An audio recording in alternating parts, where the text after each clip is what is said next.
So as youth coordinator, I have a lot of interactions with youth daily. I know when I was in high school and university myself, I faced a lot of opposition for my views, and it is so much worse these days. But what's so inspiring is that the pro-life youth of today, they face that challenge head on.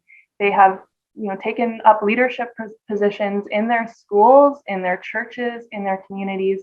They are determined, despite the obstacles that they face, they're going to get that pro-life message out there.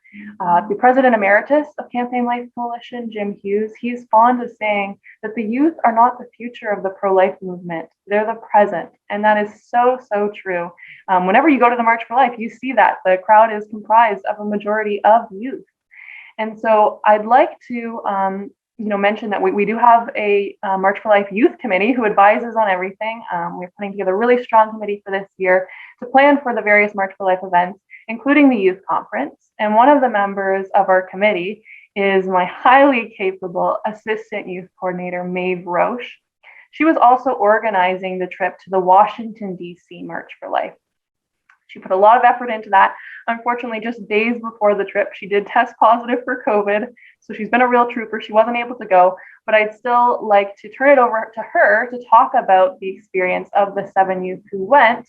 And then we'll start talking about our own March for Life events, especially the youth conference. But Maeve, why don't you tell us about their experience first?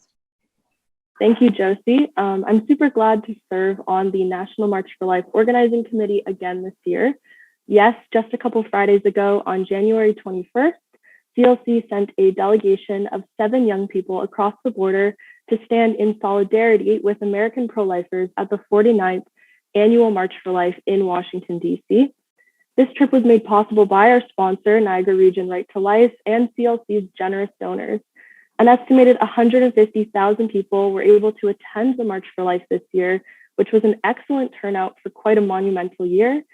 With the pending Dobbs versus Jackson Women's Health Organization case that was brought to the Supreme Court in 2021, there are signals of hope for the repeal of the notorious Roe versus Wade abortion decision that permits abortion in the United States.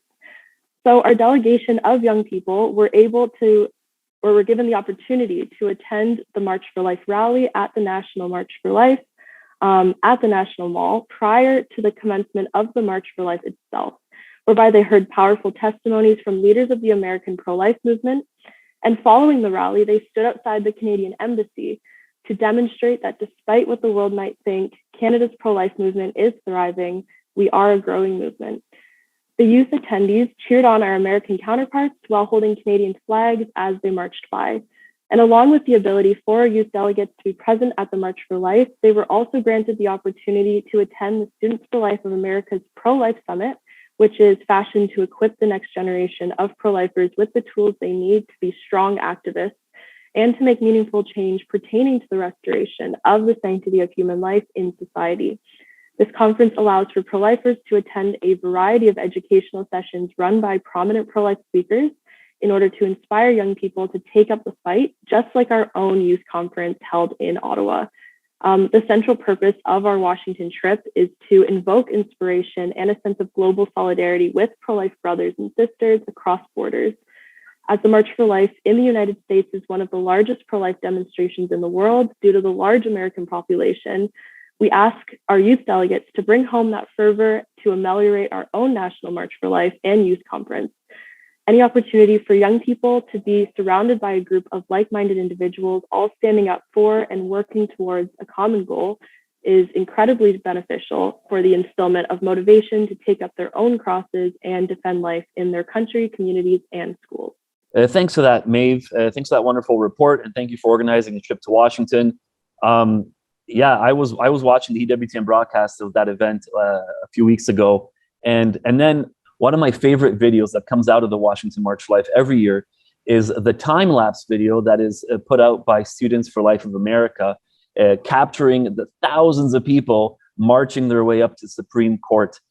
It's just, I mean, I love seeing that video. It's just so inspiring to see so many people. And of course, no one ever really, the mainstream media doesn't really cover that angle of it. So, you know, kudos to Students for Life of America. And I mean, with the help of social media, we are able to get those videos out to the masses and to the public. And the reason why I love this video actually is because the first time I saw it, maybe 5-6 years ago, the March for Life committee, we thought we should do the same thing in Ottawa. So what ended up happening in 2018, and Josie, I'm not sure if you remember this, but we specifically put up a camera guy in one of the, like at the top floor of one of the hotels along the route of the March for Life in Ottawa. And as the march took off and we had tens of thousands of people, I believe we had like 25,000 people that year. It was our largest March for Life ever. They started marching and we're all getting excited because we're finally going to get this footage that we can put up on social media and share with the world. And what ended up happening is a bunch of these self-declared communist kids ended up blocking the route. So in order to, keep the peace, the cops rerouted the march down a different street, which was literally 1 block away from where our camera guy was. And of course, well, we never got the shot. So, and then since then we've tried it again, but and then COVID hit, and then the March for Life went virtual 2 years ago, and we didn't get around to doing it last year. But man, oh man, I really want to do this again. I want to try and do it this year, get it right, and then have that type of footage showcasing all the people who are marching for life in Canada. So yeah, do rest assured that we have every intent of going along our original route. We don't want to be counter-protested, but sometimes it happens, and we want to be able to work with the police to ensure a peaceful and safe march.